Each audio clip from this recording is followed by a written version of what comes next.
una producción de Seminarios TISU y Ministerio Conéctate a Jesús. Conectados a Jesús por la Biblia. Un resumen de los temas más importantes de los devocionales del día. Escuchemos. Tercer trimestre. El poder de la palabra de Dios. Oremos. Gracias, Señor, le damos por permitirnos en esta hora el estudio de su palabra. Oramos, buen Dios, para que sea usted y solo usted el que conduzca esta reunión. Oramos con la confianza, Padre Santo, que recibiremos la lección que usted tiene para nosotros en esta ocasión. Por Jesús. Amén.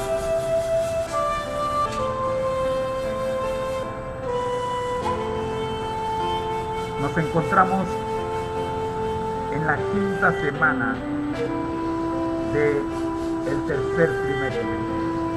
A manera de resumen, de las 4 primeras semanas tenemos: primera semana, siguiendo a un líder invisible. Vosotros que lo amáis sin haberlo visto, creyendo en él aunque ahora no lo veáis, os alegráis con gozo inefable y glorioso, obteniendo el fin de vuestra fe, que es la salvación de vuestras almas. Primera de Pedro 1, 8 y 9. Ver para creer, en el concepto clave de esta primera semana. En la palabra de Dios encontramos pruebas irrefutables que nos garantizan que, a pesar de que Jesús resulta ahora invisible a los ojos humanos, aunque sea tienta, lo podemos encontrar, pues Él no está lejos de nosotros. Hechos 17, 27. En esta primera lección vimos una vida con Cristo. Vivir con Cristo sin verlo, preocupado por la segunda generación, y cerramos: no somos huérfanos. Para meditar dejamos la siguiente interrogante: ¿de qué manera Juan 14, 26 y Juan 16, 12 al 15 nos proporcionan un atismo respecto a la forma en que los autores de los evangelios pudieron conocer tantos detalles acerca de la vida y las enseñanzas de Jesús? Allí dejamos esta interrogante. En la lección número 2, ¿cómo experimentar el poder de la palabra de Dios? Juan 6, 63 nos dice: el Espíritu es el que da vida, la carne para nada aprovecha. Las palabras que yo os he hablado son espíritu y son vida. El poder de la palabra de Dios. Estudiar las Escrituras con humildad y bajo la dirección del Espíritu Santo nos permitirá experimentar en nuestras vidas el poder de Dios que obró en la creación de este mundo y en los milagros de nuestro Señor Jesucristo. En un poder incomprensible. Jesús y las Escrituras, el poder de la palabra de Jesús y el poder de las palabras de Jesús en nuestro tiempo fueron los temas de esta segunda lección. Para meditar les dejamos: durante este trimestre vamos a ir conociendo los principios de interpretación bíblica. ¿Cómo te evaluarías tú mismo respecto a los siguientes conocimientos? ¿Puedo encontrar con rapidez cualquier libro de la Biblia? ¿Puedo contar otros muchos de los relatos del Antiguo Testamento, conozco de memoria bastantes versículos del Nuevo Testamento, me doy cuenta cuando el predicador repite las palabras de un pasaje bíblico sin decir que está citado en la Biblia. Comparte con los miembros de tu clase tus respuestas. En la tercera lección de esta semana, vivir en Cristo. Mateo 13:44. Además del reino de los cielos, dice Jesús, además el reino de los cielos es semejante a un tesoro escondido en un campo, el cual un hombre halla y lo esconde de nuevo, y gozoso por ello va y vende todo lo que tiene y compra aquel campo. Ser cristiano, vivir en Cristo. Ser cristiano es mucho más que amar a nuestros enemigos. Es encontrar un tesoro capaz de revolucionar nuestras vidas por completo, capaz de perdonar nuestros pecados y unirnos con Dios en un vínculo tan íntimo como si nunca hubiéramos pecado. Las barreras del prejuicio, la barrera del orgullo, vivir en Cristo y encontrando un tesoro fueron los temas que discutimos en esta tercera lección. Para meditar dejamos un pequeño test.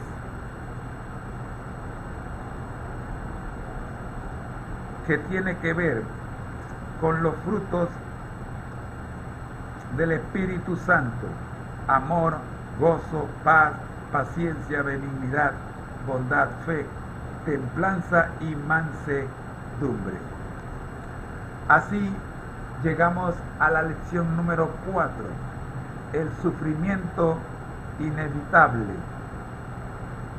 Quiero conocerlo a Él y el poder de su resurrección y participar de sus padecimientos hasta llegar a ser semejante a Él en su muerte, si es que en alguna manera logro llegar a la resurrección de entre los muertos. Filipenses 3, 10 al 11. Aunque la vida cristiana es un camino que lleva a la vida eterna, el recorrido está lleno de pruebas y adversidades. Sin embargo, como dijo el apóstol Pedro, si es la voluntad de Dios, es preferible sufrir por hacer el bien que por hacer el mal. Primera de Pedro 3:17. Además, si sufrimos, también reinaremos con Él. Segunda de Timoteo 2:12. Jesús sufrió, el primer mártir cristiano. Pablo y las dificultades y el sufrimiento de los fieles fueron los temas que recién terminamos la semana próxima pasada. Mis queridos hermanos, el para meditar de la semana pasada tiene 3 preguntas. ¿Cuál es el consejo de Jesús para todos los que son maltratados y perseguidos? Mateo 5, 11 al 12. ¿Estoy yo realmente dispuesto a cumplir con lo que el Señor me ordene? Y medita en las palabras del apóstol Pablo y comparte tu reflexión con los miembros de tu clase. Segunda de Timoteo 3:12. Todos los que quieren vivir piadosamente en Cristo Jesús padecerán persecución. La semana pasada cerró con la siguiente lección. Para saber más, desafíos grandes y pequeños. Estoy en la página 40 para aquellos que tienen el folleto. Cuando comencé a guardar el sábado, Le dije a mi supervisor que de allí en adelante no podría trabajar los viernes después de la puesta del sol por motivo de mi fe. Él no se siente a gusto conmigo debido a eso. Por eso estoy pensando dejar mi empleo, aunque sé que encontrar otro en estos tiempos es algo difícil. ¿Qué debo hacer? Respuesta: si a usted no se le pide hacer ninguna tarea que se oponga a sus creencias, no renuncie. Eso podría impedir llevar a cabo una demanda laboral que lo beneficie, con el fin de alegar algún tipo de discriminación religiosa. Su patrono tiene que hacer algo negativo o que le afecte a usted. Mientras él solo esté molesto porque usted no trabaja en horas de sábado, usted no tiene por qué renunciar. Antes de bautizarnos en la Iglesia Adventista del Séptimo Día, yo busqué en internet información acerca de los adventistas. Muchas cosas surgieron en aquella búsqueda y me pregunté si estaríamos haciendo lo correcto. ¿Cómo puede alguien determinar si alguna alegación en contra de los adventistas es legítima o no? Respuesta: si el internet hubiera estado disponible durante la vida de Jesús para buscar información respecto a él, ¿qué datos piensa que aparecerían publicados por los fariseos y los demás dirigentes religiosos? Cuando el enemigo intenta estorbar los planes de Dios para su pueblo, puedes estar seguro de que hará aparecer tanta información negativa como le sea posible, con el fin de que las cosas parezcan en extremo complicadas. El proceso para determinar la veracidad de algo es el mismo que se emplearía para validar cualquier organización. Verifica la confiabilidad y los motivos de las fuentes de información. La Iglesia Adventista del Séptimo Día no es perfecta, pues está formada por personas imperfectas. No olvides, asimismo, que el diablo está sembrando una gran cantidad de información falsa con el fin de hacer daño a la iglesia. De paso, si llegaras a encontrar la iglesia perfecta, te voy a pedir por favor no te unas a ella, porque dejaría de ser perfecta. Tú y yo no somos perfectos. Por lo tanto, gloria a Dios que pertenecemos a una iglesia imperfecta. Bendito sea nuestro Dios, que Él es el único miembro de esta iglesia perfecto. Bendito sea su nombre. Así llegamos, mis queridos hermanos, a la lección que nos ocupa esta semana. Lección número 5.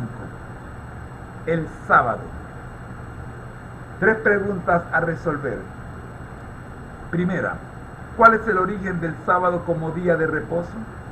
Segunda, ¿por qué el domingo es el día de adoración más popular en el cristianismo? Tercera, ¿qué hay de cierto en la afirmación de que Jesús o los apóstoles cambiaron el día de reposo. Versículos para memorizar.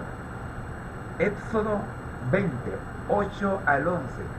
Mi texto favorito desde el primer día que me hice adventista del séptimo día. Acordarte del sábado. Claro que yo no me lo sé con esta versión actualizada. En mi Biblia dice del día séptimo. Para santificarlo, 6 días trabajarás y harás toda tu obra, pero el séptimo día es de reposo para Jehová tu Dios. No hagas en él obra alguna, tú, ni tu hijo, ni tu hija, ni tu siervo, ni tu criada, ni tu bestia, ni tu extranjero que está dentro de tus puertas, porque en 6 días hizo Jehová los cielos y la tierra, el mar y todas las cosas que en ellos hay, y reposó en el séptimo día. Por lo tanto, Jehová bendijo el sábado y lo santificó. El concepto clave de esta semana, por supuesto, que es el sábado. El cuarto mandamiento de la ley de Dios ordena la observancia del sábado como día de reposo. El sábado fue instituido en el Edén y fue el día de descanso guardado por Cristo y sus discípulos. Creo que ya con solamente el concepto clave de esta semana dimos respuesta a la tercera de las 3 preguntas. Sin embargo, vamos a detallarlo un poquito más.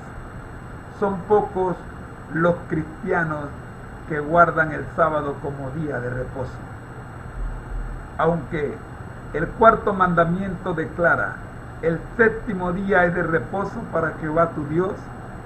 Gente que dice creer en la palabra de Dios han sugerido que cada cristiano debería seleccionar su propio día de reposo y guardarlo. No obstante, existe una diferencia entre escoger tu propio día de descanso y observar el día de descanso que Dios apartó para sus hijos. Tú no puedes escoger el día, porque definitivamente no es tu día. Así como no escogiste el día en que naciste, tampoco puedes escoger el día en que debes descansar para encontrarte con tu Dios. Él tiene un día, Él tiene horas designadas para la cita contigo y conmigo. El testimonio de esta semana: Jesús aquí y ahora. El título: una ruta tortuosa. A fin de mejorar su conocimiento del inglés, Dimitri se trasladó a Moscú. Estando allí, compró 3 libros en inglés de la autora adventista Ellen G. White.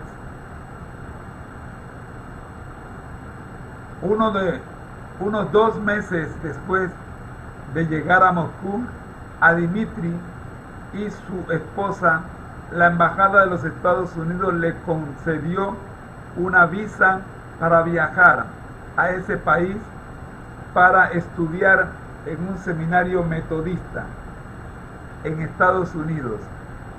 Él continuó leyendo los libros de Elena G. de White.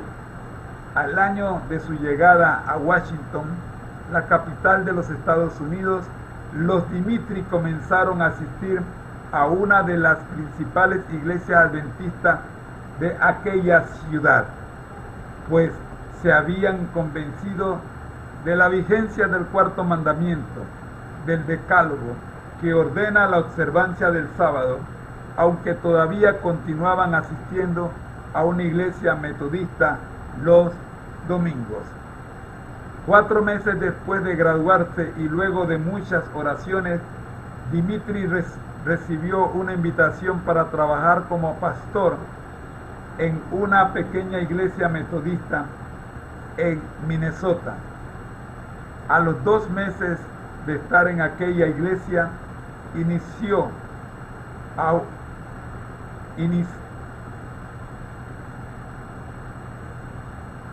inició una serie de estudios bíblicos. Entre los estudios que impartió había uno sobre la verdad, sobre la Biblia realmente, sobre lo que la Biblia realmente enseña sobre el día de reposo. Después de unos 5 meses de reuniones, el supervisor del distrito llamó a Dimitri a su oficina. No pienso despedirlo todavía, pero por favor, no siga enseñando doctrinas extrañas, le dijo. Gloria a Dios, pensó Dimitri. Todavía tengo unas pocas semanas más para completar la serie de los estudios. Al concluir la última reunión, Dimitri le dijo a los reunidos: creo que la iglesia adventista del séptimo día es la iglesia verdadera. Tengo la convicción de que en ella se encuentra mi futuro. Luego de aquella declaración, y como era de esperar, el supervisor lo despidió. En el momento de darnos este testimonio, Dimitri se encontraba estudiando en el Seminario Teológico Adventista de la Universidad Andrews en Berrien Springs, Michigan. Gloria a Dios. Siendo pastor de la iglesia metodista, conoció la verdad del sábado, y lo último que hizo antes de ser despedido fue enseñar la verdad del sábado a sus congregación. Queda en ellos, como queda también en usted, escoger a quién va a obedecer, si a Dios o a los hombres. Todavía está a tiempo para tomar su decisión. En nuestro segmento Entendiendo la Biblia, tenemos hoy nueva vida, y justamente vamos a seguir con este mismo tema en cuanto a lo que debe saber un nuevo creyente con respecto a la ley de Dios. El título es Una cita con Dios.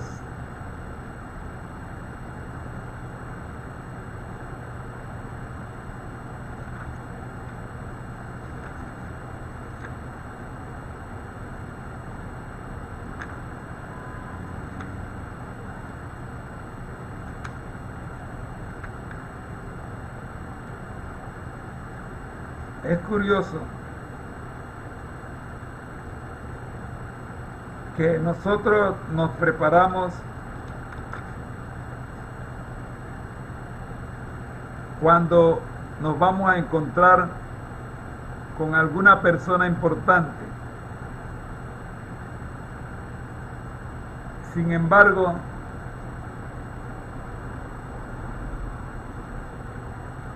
cuando nos vamos a encontrar con Dios, mi pregunta es: ¿por qué no hacemos lo mismo?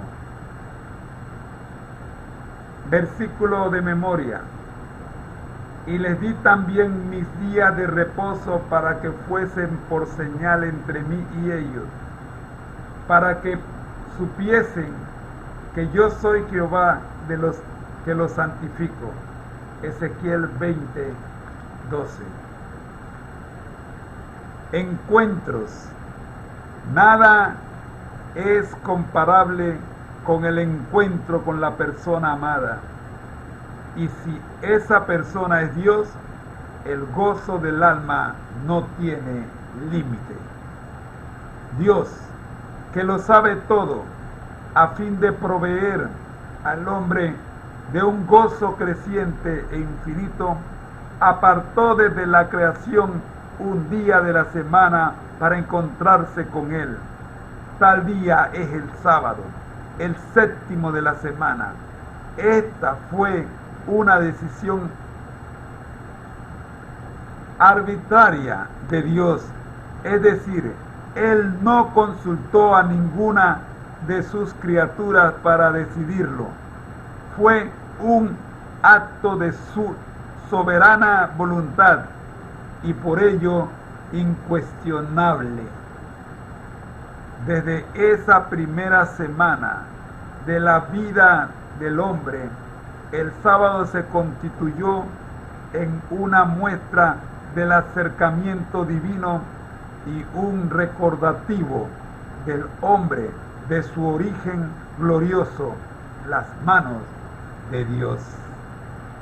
En esta semana estudiaremos a la luz de la Biblia el origen de la permanencia de esta doctrina. También descubriremos cómo podemos hacer de este día una verdadera fiesta de amor y santidad, de renovación de ánimos y de servicio desinteresado. Los títulos para esta semana, para este segmento son: el origen del sábado y su significado, Jesús, la Virgen María y el sábado en la era cristiana, el sábado aquí y en la eternidad, y cerraremos con el repaso.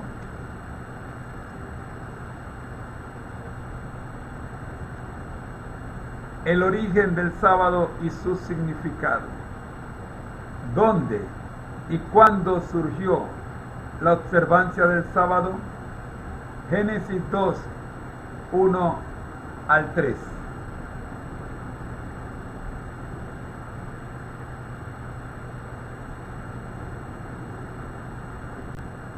La palabra de Dios se lee y dice lo siguiente: fueron pues acabados los cielos y la tierra, y todo el ejército de ellos, y acabó Dios en el día séptimo la obra que hizo, y reposó el día séptimo de toda la obra que hizo. Y bendijo Dios el día séptimo, y lo santificó, porque en él reposó de toda la obra que había hecho en la creación. Fue en el Edén mismo donde Dios instituyó el sábado como día de reposo. Allí, al concluir la creación, junto con la institución matrimonial, surgió esta doctrina. ¿Qué tienen en común el hombre y el sábado?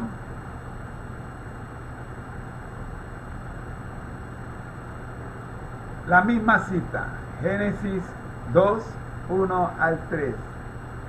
La creación del hombre y la doctrina del sábado tienen el mismo autor, Dios, y el mismo origen, la semana de la creación. Génesis 1:31. Y vio Dios todo lo que había hecho, y aquí que todo era bueno en gran manera, y fue la tarde y la mañana del sexto día. Dios coronó su obra de creación con una celebración, una fiesta en la cual Él y sus criaturas, Adán y Eva, nos representaban porque contenían la semilla humana. Entraron en un proceso de conocimiento e identificación que debía extenderse por la eternidad. Esa es la fiesta sabática. Al hacerlo, Dios reposó, bendijo y santificó ese lapso de 24 horas. Entonces lo apartó para un uso sagrado. Cada segundo del sábado es santo porque Dios lo llena con su presencia. El sábado no llega a ser santo porque lo guardamos, como indica Abraham Heschel. Aunque los hombres abandonen el sábado, su santidad permanece. Esto está en el libro de Sabbath, o El Sábado, Nueva York, Harper and Row, 1951, página 82. Para cerrar este estudio, tenemos ¿qué significado tiene el sábado para los hijos de Dios? Primero, monumento de la creación, Génesis 2, 1 al 3, Éxodo 20, 8 al 11 lo confirma. Segundo, símbolo de la redención, Deuteronomio 5, 15, Hebreos 4, 9 lo confirman. Tercero, señal de santificación, Éxodo 31, 13 y Ezequiel 20, 20 lo pueden verificar. Cuarto, señal de lealtad a Dios, Ezequiel 20, 12 y Apocalipsis 14, 12 y 9. Quinto, un tiempo para la comunión, Lucas 4, 16 y San Mateo 11, 28. Sexto, señal de justificación por la fe, Romanos 2, 14 al 16. Y séptimo, símbolo de reposo en Cristo, Hebreos 4, 10. Quiera Dios que este primer día de estudio del cuarto mandamiento de la ley de Dios haya sido para todos nosotros un verdadero manjar, y que tengamos hambre de seguir conociendo más sobre el sábado el resto de la semana. Vamos a orar. Amado Dios que estás en los cielos, gracias te damos, Señor, por la lección del cuarto mandamiento. Gracias por este primer bocadillo, esta entradita. Gracias, Padre Santo, por esta pequeña ensalada. Seguimos preparándonos para el plato fuerte. Gracias, Dios. Oramos por los nuevos creyentes, oramos por los enfermos, por los privados de libertad y por todos aquellos, oh Señor, que quieren conocer la verdad, pero que todavía se encuentran en el ejército equivocado.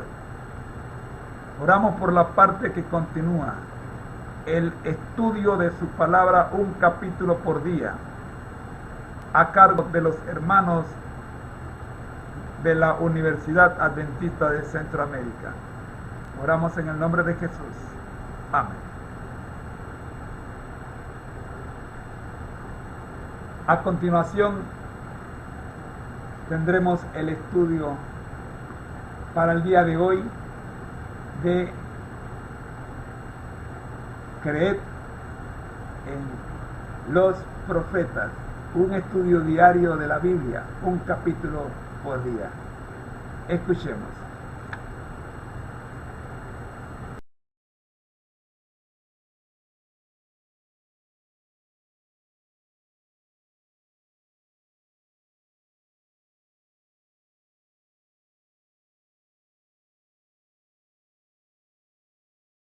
Libro de Josué.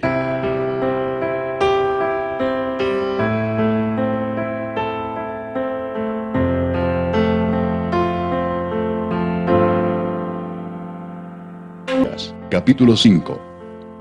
Cuando todos los reyes de los amorreos que estaban al otro lado de Jordán, al occidente, y todos los reyes de los cananeos que estaban cerca del mar, oyeron cómo Jehová había secado las aguas del Jordán delante de los hijos de Israel, hasta que hubieron pasado, desfalleció su corazón, y no hubo más aliento en ellos delante de los hijos de Israel.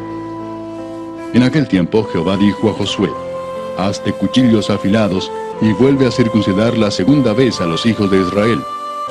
Y Josué se hizo cuchillos afilados, y circuncidó a los hijos de Israel en el collado de Aralot.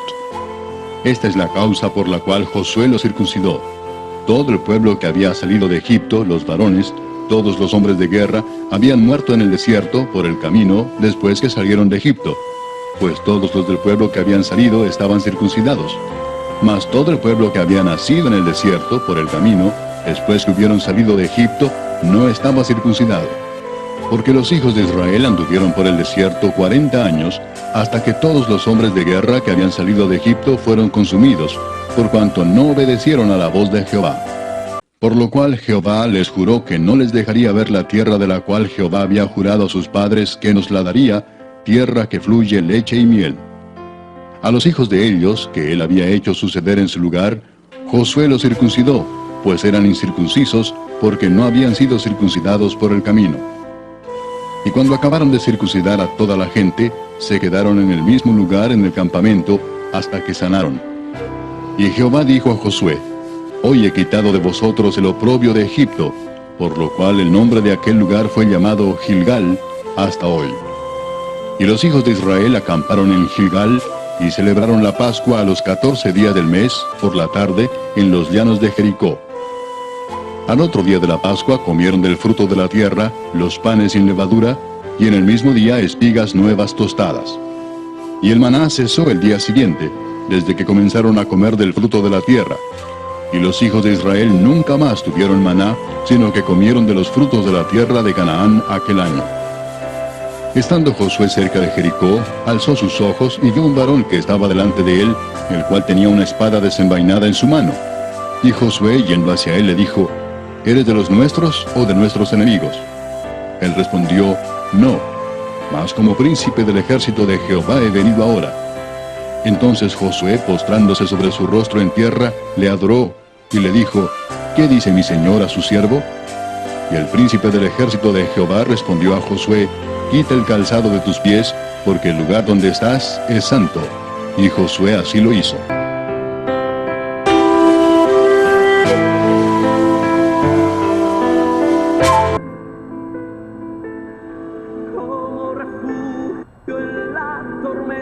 Esta emisora y la Facultad de Teología de la Universidad Adventista de Centroamérica presentan su programa Creer en sus profetas. Es tu palabra.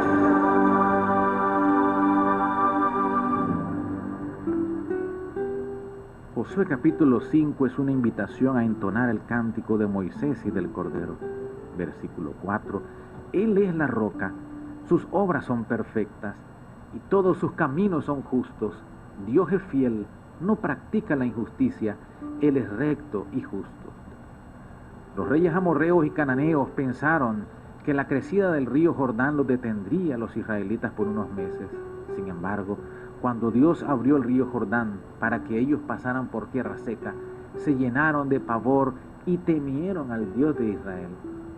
Haremos un paralelismo entre las actividades que realizaron Moisés y Josué al liderar a Israel hacia Canaán.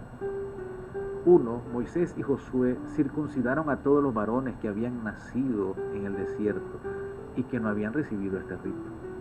Moisés, antes de salir de Egipto, celebró por primera vez la fiesta de la Pascua. Josué ordena celebrar la Pascua antes de comenzar la conquista de la tierra prometida. A partir de ese día deja de caer el maná, porque comenzaron a alimentarse de los productos de Canaán. Ambos líderes son dirigidos por Dios. Jesús se presentó a Moisés en el desierto y su presencia fue visible a través de la zarza que ardía y no se consumía. Y cuando Moisés se acerca a contemplar este fenómeno extraño, se le ordena que se quite las sandalias. Cristo, bajo la apariencia de un gran guerrero, se presenta ante Josué y le ordena que se quite las sandalias delante del Señor, porque estaba en un lugar santo. Hoy la cita selecta se encuentra en el libro Patriarcas y Profetas, página 464. Josué se retiró del campamento para meditar y pedir en oración que el Dios de Israel fuera delante de su pueblo. Vio a un guerrero armado, de estatura alta y aspecto imponente, el cual tenía una espada desnuda en su mano. A la pregunta desafiante de Josué: ¿eres de los nuestros o de nuestros enemigos?, contestó: sino que he venido como príncipe del ejército de Jehová. La misma orden que se había dado a Moisés en Horeb: quita tus zapatos de tus pies, porque el lugar en que estás es santo, reveló el carácter verdadero del misterioso forastero. Era Cristo, el sublime, quien estaba delante del jefe de Israel. Dominado por santo temor, Josué cayó sobre su rostro, adoró, y tras oír la promesa, mira, yo he entregado en tu mano a Jericó y a su rey, con sus varones de guerra, recibió instrucciones respecto a la toma de la ciudad. Oremos, querido Padre, queremos sentir la presencia de tu Hijo dirigiendo nuestras decisiones. Deseamos recibir instrucciones de parte de Cristo, así como tuvieron Moisés y Josué. Por Jesús. Amén. Te invito a leer mañana Josué capítulo número 6. Hemos presentado su programa Creed en los profetas. Escrito por el Dr. Franz Ríos, en la voz del ingeniero Dodani Castillo. Les esperamos el día de mañana a la misma hora. Para más información, visite nuestra página en internet teología.unadeca.ac.cr. Creed en los profetas.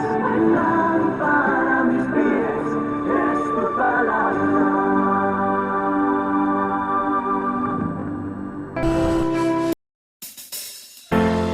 No es un manual, es un devocional y debe ser nuestra meta: ser semejantes a Jesús.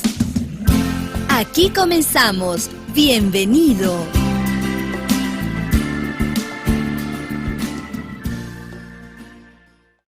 Es una hermosa alegría estar juntos aquí en estas reflexiones, ser semejantes a Jesús.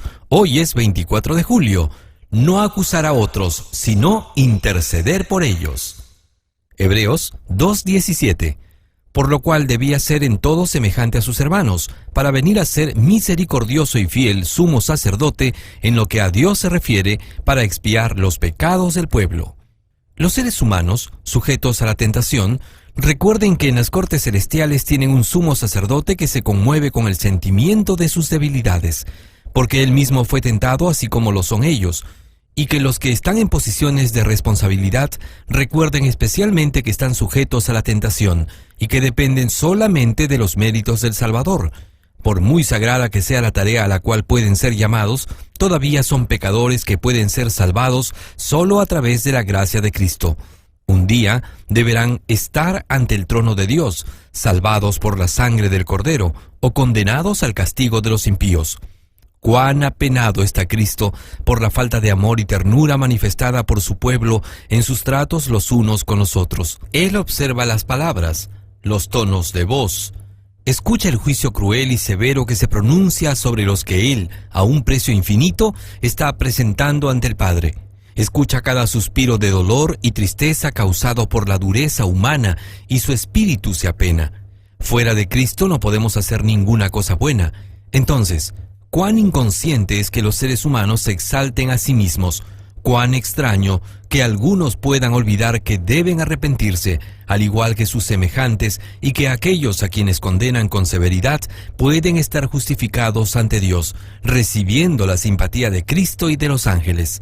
Que los mensajeros de Dios actúen como hombres y mujeres sabios, que no eleven su alma a la vanidad, sino que alberguen la humildad, porque así dijo el alto y sublime, el que habita en la eternidad y cuyo nombre es el Santo. Yo habito en la altura y la santidad, y con el quebrantado y humilde de espíritu, para hacer vivir el espíritu de los humildes y para vivificar el corazón de los quebrantados. Isaías 57:15. Cristo está intercediendo por el caso de cada alma tentada, pero mientras hace eso, muchos de su pueblo lo están contristando al ponerse del lado de Satanás para acusar a sus hermanos y hermanas, señalando sus vestidos contaminados. Que los que son así criticados no lleguen a desanimarse, porque mientras otros los están condenando, Cristo está diciendo de ellos: los tengo esculpidos en las palmas de mis manos, son míos por creación y redención. The Review and Herald, 17 de marzo de 1903. Ser semejantes a Jesús, un libro de Elena G. de White. Un tesoro de los muchos que encuentras en www.devocionmatutina.com.